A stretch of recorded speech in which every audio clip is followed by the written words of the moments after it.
Hello, everybody. Welcome to Diego Knows. I am Diego, and today we are going to talk about Sex and the City, the original series from the 1990s, Season 1, Episode 6. This episode is called Secret Sex, and I am here to give you a straight man's point of view on the show, just to bounce around some ideas of what straight guys would think about this show.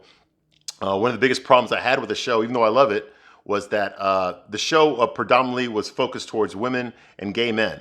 Okay, so straight guys didn't really have a voice on the show, okay? And it was my job here today to tell you what a straight guy would think about these situations, what a straight guy would do. Just my point of view, but I think I speak for a lot of guys. Not all guys, but for a lot of guys, okay? So to start off with, this episode begins with Carrie. She's having her photo shoot done for the big poster that's on the side of the bus in the introduction of the show. She's wearing that tan dress, whatever. So she does her photo shoot, and they let her keep the dress. All right. So she's excited now that this billboard poster is going to be on the side of the bus, whatever. So she's excited about that. She celebrates with the girls. They're all drinking champagne, toasting, and she tries on the dress. Miranda says, "You look like tits on toast." And then they start talking about sex. Okay. Now, Carrie is about to have her first date with Big. This is going to be their first official date where he shows up, and it's just her and him together. All right. So she's a little bit nervous, but she wants to make a good impression. She's scared that she's going to have sex with him on the first date because apparently there's a curse involved. Like if you fuck some guy on the first date, they're not going to call you back again or something. So all the girls chip in their 2 cents. Like Charlotte says you need to wait 5 dates before you have sex with them. Samantha's like, you need to fuck him first and then have the date, you know. And then Miranda's like, you don't ever fuck him the first time you see him, you know, that kind of thing. And they also are saying, like, you know, like Miranda says, you know, like, good romance does not exist without good sex, you know. But Samantha's like, yes, but you can have good sex without romance. So that kind of thing. And Charlotte's just completely dead bent on don't have sex with them till the 5th date, you know. So Carrie walks out of there. She looks at the camera real quick. They're still breaking the fourth wall. She's like, you know, I need to delay gratification and be an adult. That's, you know, being, you know, an adult, you know, is delaying gratification. So she meets Big. Big says, wow, that's a nice dress. Interesting dress, he says. And she says, what does that mean? You know, it means interesting dress. You know? So they end up kissing, and the next thing you know, they're fucking. They're having sex on the floor, not on the bed, on the floor. Because when we see them, they're on the floor post-coital with a blanket wrapped around them, you know, and they're talking. And then he's like, you know, she's afraid that he's not going to call her again because she gave it up so quick, you know. All right, I'm going to say this much, all right, as far as having sex on the first date. Yes. Guys will have sex on the first date, especially if they're attracted to you, which, of course, they wouldn't go out with you if they weren't attracted to you. So, yes, they'll have sex on the first date. However, Carrie's concerns are kind of real. And what I mean by that is the guy is going to put 2 and 2 together. Your typical guy will be like, okay, she had sex with me on our first date. I'm pretty sure I'm not the first one she's had sex with on our first date. Okay. So if she's so easy about doing it, then, you know, he's going to know that, you know, I'm not the first guy she's fucked on the first date. Does that mean he's going to disqualify you? No, it doesn't. But he's going to be aware of that. He's not going to tell you that, but he's going to be aware of that. He's going to know that you are the type of girl that will fuck a guy the first time they go out. He is going to be aware of that. He will remember that. Doesn't mean he's not going to see you again. Just means he's going to remember that. All right? Okay. So they decide, Big decides to take her for some Chinese food. So they go out to some out-of-the-way Chinese restaurant that nobody knows about. It's a little place. They're there. And then we meet another one of Carrie's friends, okay? Now, this guy's name is Mike Singer, okay? He's very good friends with Carrie. In fact, he's such a good friend of Carrie that you're never going to see him again, all right? And he's there on a date with some semi-attractive woman. And Carrie goes up to them, talks to him, and he kind of like blows her up. Oh, how you doing, Carrie? What are you doing here? You know, he doesn't introduce Carrie to the girl that he's on a date with. He kind of just blows her off, you know. And Carrie's like, I thought we were friends, you know. Anyway, but he doesn't really talk to her. He doesn't introduce her to the girl. And so Carrie walks away. So she's kind of weird. Like, why was he acting that way with me? You know, like I know him, you know. So anyway, meanwhile, Miranda's having her kickboxing class. And I guess her partner, a guy, he's holding the bag, the punching bag, while she's kicking it, and she kicks him in the face. Oh! And so now Miranda feels bad. And we find out the guy's name is Ted Baker. He's okay. His name is Ted Baker, and he's a sports medicine doctor. Okay, and they start talking, and he asks her out. Okay, first bullshit flag right there. All right. Yeah, I have taken kickboxing. Okay, I am a kickboxer. All right. I actually competed when I was in the Marines, so I know about kickboxing class. All right. I have been kicked by girls accidentally before. You know, it never made me want to go out with them. Okay. All right. I've done some MMA. Have done that stuff. Okay. Whenever someone tags you like that, it doesn't necessarily turn you on. All right. It doesn't, I've been kicked before by a girl and it did not make me want to ask her out. Okay. It did not. There's no correlation. In fact, I actually got upset. I got upset because if you're practicing the right way, you don't kick people for real. Okay. The fact that she kicked me in the face means she wasn't kicking what she was supposed to be kicking at. All right. So that's not a good sign. That's not something that I would find attractive or cute. Oh, you kicked me in the face. That's so cute. You're pretty. By the way, you want to go out with me? No, not at all. You can be turned on with a partner that you're in a kickboxing class with. That's fine. But like, let's say, for example, if I was in a kickboxing class with a hot girl, and we were, hitting the bag and I accidentally punched her, do you really think she's going to be like, oh, that was cute. By the way, you're hot. We should go out. No, that's not going to happen. Same thing. Guys don't like to get hit. Whether it's from a guy, whether it's from a girl, nobody likes to get hit. Okay? So getting punched in the face or kicked or whatever, even if it's an accident, it's not something that's going to turn you on and make you want to go out with that person. Okay? So the first bullshit flag right there. But anyway, he asked her out, whatever. You know what's really weird? Is that Miranda's got the short hair, and this guy's got short hair. And, we'll get to that later. All right. So that happens. Carrie talks to Miranda about some bullshit. Carrie talks to Mike, the guy that she saw at the restaurant. She meets up with him at a mattress store where they sell beds. And they decide just to snuggle up against each other. Like remember, this is a guy, we're never going to see him again. But they decide to snuggle up against each other, like they're lovers, just hang out on the bed in the middle of the store and talk about sex and relationships, because that's what straight guys do. We just lay there on a mattress inside of a bed store next to a platonic girl and we just discuss life and sex, right? It gets so cool. Bull fucking shit. Okay, let me tell you something, okay? If Carrie was sleeping with Mike, that would be different. Hell, if they had ever had sex before in the past, that would be different, okay? But Carrie admits that she's never slept with this guy. He's just a platonic friend, okay? And you're never going to see him again, so he's not important to her, okay? So why would you snuggle up with someone in the middle of a store and talk about sex, And the fact that Mike is her platonic, he's not even trying to make moves on her. He's not even trying to fuck her. No. If some hot girl asks me, hey, you want to lay down in this bed with me and let's talk about sex? Yeah, I'm going to do it, but it's not because I want to be your friend, okay? It's because I want more. All right, so another bullshit flag right there. Anyway, they start talking about why did Mike not introduce his date to Carrie when they saw each other at the restaurant, okay? Well, he tells her that he is embarrassed by her because she's not that pretty. She's not very intellectual. He's ashamed of her.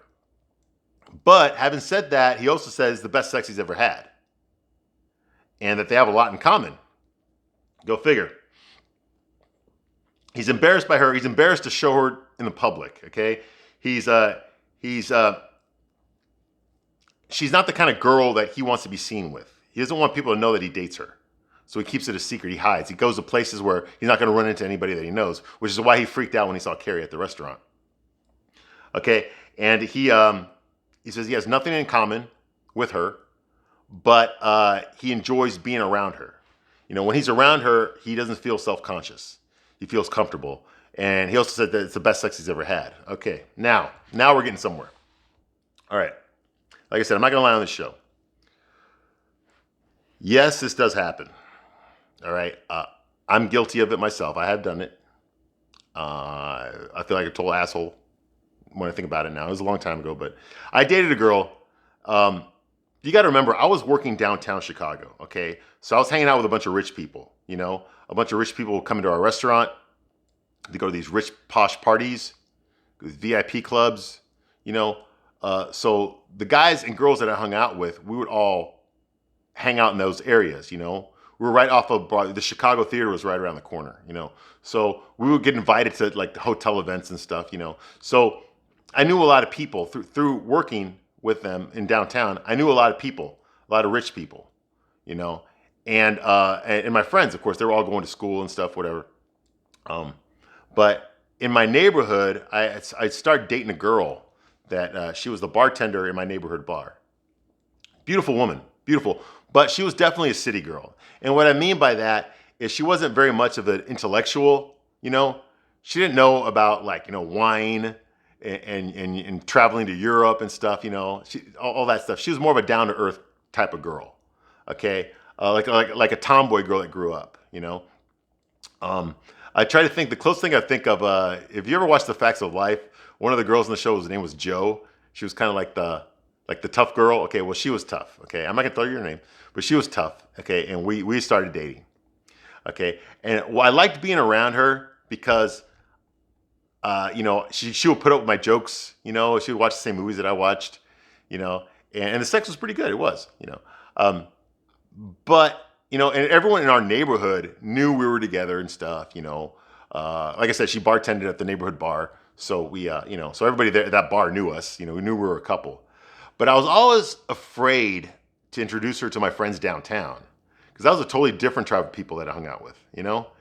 And I was afraid that if I did that, it would look bad on me. I know I'm a total asshole. Yeah, like I said, I'm honest on the show. All right. Yes, guys do this stuff because I've done it. All right. And I would be very reluctant because you got to remember, we worked like at a 4-star, restaurant, a lot of concierge, a lot of Europeans, and then here I bring this girl from my neighborhood. She has she didn't have the etiquette that the people in that area had, and so I was embarrassed, which I like I said, I hate myself for it now, and we have made up since then, her and I, I'm still friends with her, but I was embarrassed. I didn't want, I don't want to look bad. There, I said it. I didn't want to look bad, because my friends were into more of a sophisticated type people, and my girlfriend just wasn't. She wasn't that sophisticated. Nothing wrong with that, but she was a city girl. She was just an ordinary girl. She didn't care about like European trips. She didn't care about fine wine. She didn't care about fine dining.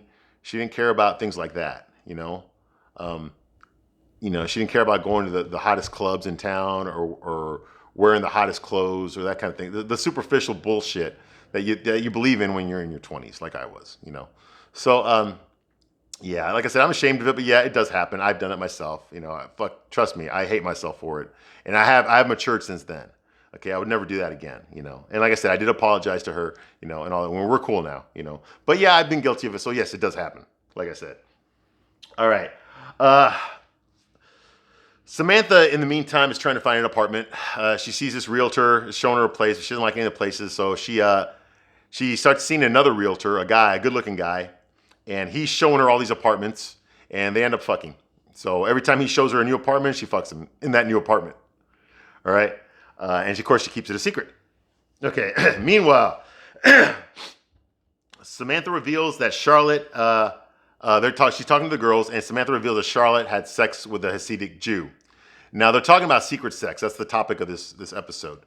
And Samantha mentions that, oh, well, Charlotte fucked someone that you don't know about. And Carrie's like, who's that? It's a Hasidic Jew, okay? For those of you who don't know, Hasidic Jews are those Jewish guys that walk around with the big black coats on, the tie, they have the long beards, and they have the curls coming, from where their sideburns should be, and they wear the black hats, okay? And usually they wear glasses, okay? Hasidic Jews, okay? They look a certain way, all right? And you obviously don't think about sex when you think of that. It's like they're looking at a priest and thinking about sex. Normal people don't do that, okay? But apparently Charlotte went over to this guy's place. He's a painter, and this was a bad porno. She just looks around. He says something like, "Do you find it stimulating?" She's like, "Yes, I do." Like, it's a bad fucking porno. I mean, this is not how you fuck a girl. But apparently on this show, the joke is that she fucked basically a rabbi, okay? That's the joke. And not that in real life, it wouldn't go this way. Okay, you don't just go in there, look at a rabbi, and automatically get turned on and fuck him. All right, it's not how it works in real life. But this episode's showing that because they're trying to make a joke. So just go with it. All right. Okay, and the fact that this guy's a Hasid and he just like has no problem dropping his pants at the drop of a hat, that's also something else, So yeah, I don't buy that at all. I do believe that Charlotte would fuck a guy that she didn't want anyone to know about. probably a guy who made like $30,000 a year. That she wouldn't want anyone to know that. But the fact that she fucked a Hasid, nah, I don't think she'd be embarrassed by that. I mean, she later on in the show, she converts to Judaism because her husband Harry's Jewish. So yeah, so she's been around Jews her whole life. That's not something that's unfamiliar to her. Okay, I'm sure she's had sex with lots of Jews already, just not Hasidic Jews. So the fact that she's embarrassed by that and kept it a secret, I don't buy that. Okay. Meanwhile, Big calls Carrie back, so she's excited. Oh, it broke the curse. She escaped the curse of the guy not calling her back. He calls her back. He says he can't stop thinking about her. He wants to go out and have dinner with her in a movie. So they go out again. They're walking down the street together, hand in hand, and Big runs into somebody, and he doesn't introduce him to Carrie. He kind of just blows it off, like, "Oh, hey, how you doing? Oh, good seeing you again. Okay, well, bye." Now Carrie starts thinking, okay, so he won't introduce me to his friends, so maybe I'm a secret. He doesn't want anyone to know that he's sleeping with me. That's where Carrie's mind goes, and she starts thinking about that Chinese restaurant that Big took her to before. How there was nobody there, like it's a private place, Also, Mike, the guy that's dating the ugly girl, whatever, the reason he took his unattractive date there, was because he didn't want other people to see her. It's like a secret place that nobody knows about, so he's not afraid he's going to run into anybody there. So now Carrie thinks that that's what Big is doing to her. He's hiding her. He doesn't want his friends to know that he's dating her. This could go either way. Big is a high value guy, which means that he has a very high sexual market value. Okay. He's the type of guy that women want to be with. Okay. He's super rich. He's good looking. He's charming. He's intelligent. He's obviously well off. He's cultured. He knows a lot of things. He knows a lot of people in society. So he's a very popular person. Has lots of friends. So this is the type of woman that this type of guy that a typical woman would want to get, and so he's way up there on the sexual market value. Carrie's not quite that high. She's a pretty girl, but she's not that high on the sexual. Remember, this is New York, okay? A lot of supermodels walking around, okay? Carrie's definitely not a supermodel, all right? She's not. I'm sorry, ladies. I know you love her. I love her too, but she's not a supermodel, okay? That has no bearing on her personality or anything like that, but she's not a supermodel, okay? Call it what it is. None of the girls are supermodels. None of the four are supermodels. None of them look that good. I know you Samantha fans out there are pissed off at me right now, but it's the truth. Okay? These are all above average looking women, but they're not super good looking women. They're not. Sorry. Okay, so Carrie thinks that maybe Big feels he's dating below his station, you could say. And she's afraid that he's trying to keep her a secret. Which, a guy like Big, I could totally see that. Yes. If this is a guy who's used to dating supermodels like he was in the other episodes, like he was out with a model, like in the second episode or the first episode of the show, the pilot, so he dates super good looking women. Okay, he can pull those kind of women in. Okay, he has access to those type of women. Carrie's not one of those women. Okay, she's a pretty girl, but she's not one of those women. So is her anxiety about this justified? Absolutely, it is. A guy like Big would do that. Would do that. We'll keep her a secret, not let anyone know that he's fucking her while he pursues more attractive women. Yes, that is a possibility. Okay, so Miranda ends up screwing that guy from her kickboxing class, the sports medicine doctor. They end up fucking, and he lets her stay at his place. He's got to leave the next day. He lets her stay at his apartment. Oh, no, you can hang out here. It's fine. Are you fucking out of your mind? No guy would ever let his woman stay in his fucking apartment, not after the first date. No fucking way. Bullshit flag number 2 right there. No guy would ever do that, okay? If I go on a first date with a girl that I just met and we end up having sex that night and I got to get up early in the morning, guess what? You're getting up too. And you're getting the fuck out. Because I'm not going to leave you alone in my house. How the fuck do I know you're not going to fucking steal something? How do I know you're not going to bring people over? You don't know that. No guy would ever do that. Only a fucking idiot would do that. And this guy's a sports medicine doctor. Okay, so he should know better. Why the fuck would he let this woman stay in his apartment by herself all fucking day? Bullshit. Now, if this is a girl he'd been dating for 6 months, I could see it. This is a steady girlfriend, this fiance, something, I could definitely see that happening, okay? But this is not. This is a girl he just fucked. And he let her stay in his place all fucking day. Are you out of your fucking mind? No normal thinking guy would ever do that. And it's not because he's gonna find his porn. It's because fucking she might steal some of his shit. Bullshit flag raised right there. That would never happen. But it happens on the show because, the show's written by, women and gay guys. So it does happen. All right. So anyway, meanwhile, so she does what a normal person would do, go through his shit. She goes through everything. She finds his porn. She finds this box called spanking. Come on, that's not a real porn thing, okay? Okay, apparently he likes to watch spanking, like getting spanked. That's like a porn thing. And look, the show is written by, like I said, gay guys and straight women. If you want to know what kind of porn guys are watching back in the 90s, you should probably ask a straight guy. Okay? Because I don't know any guys that have a porn, that spanked as a porn in their house. No. I don't know anyone that gets turned on by that. I'm sure there's guys out there that do get turned on by that, but that's not what you're looking. If you go through the algorithm right now for what's the number one thing guys like to look at on porn sites, spanking is not going to be anywhere near the top 1,000. Okay? It's not. All right, it's not. This is their idea of what they think guys watch porn. This is not what guys watch in porn, all right? They watch other stuff, but we're not talking about that right now. Okay? But anyway, she finds this spank porno. She watches it. Of course she does, because it's his stuff, not hers, And what are they? First date, bro. Drew up. Okay, so they decide to go to have a toast. The girls all get together because the bus is gonna drive by. That's gonna have the big poster of Carrie, the Sex and the City poster. Is gonna drive by them. And they want to do an official toast to celebrate this. And Mike shows up, believe it or not. Mike, yeah, Carrie's closest friend, but we never see him again. He shows up for this, even though we'll never see him again on the show. He only showed up for this one episode. All the girls show up there for this. Big does not show up. And so she's kind of upset that Big wasn't there. And Charlotte says, like, well, you know why Big's not here. And she says, no, why? I don't know why. Why? It's because you fucked him. So she's like, well, whatever, It's because she fucked him. That's why he didn't show up for her thing, right? I don't buy that at all.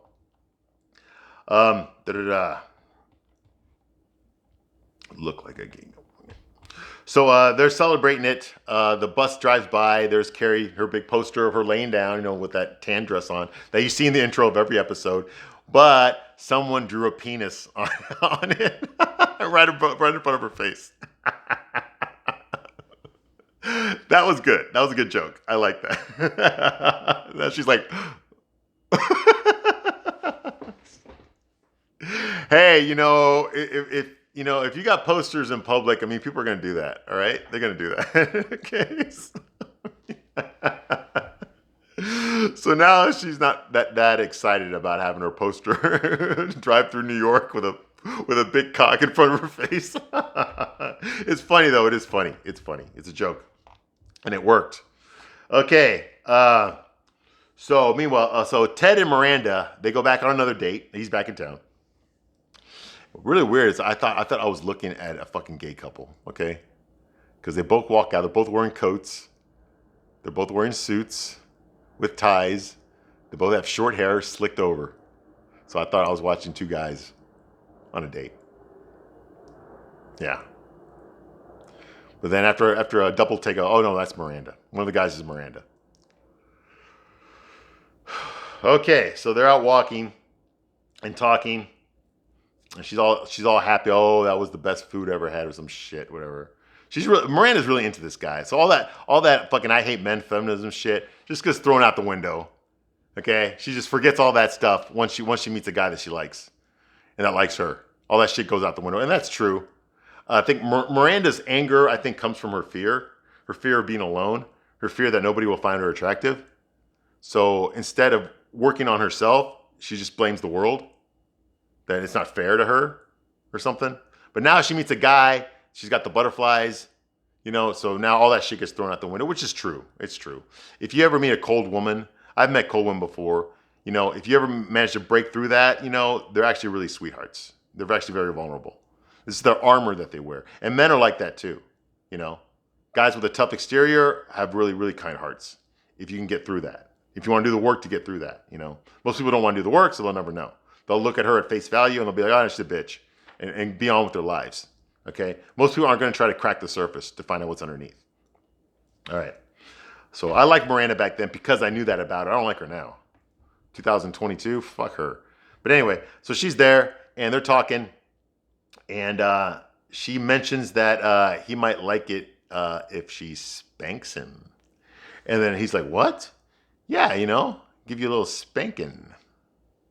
He's like, oh, no, that's okay. Never mind. You have a good night. Bye. And he goes, sir. He leaves her.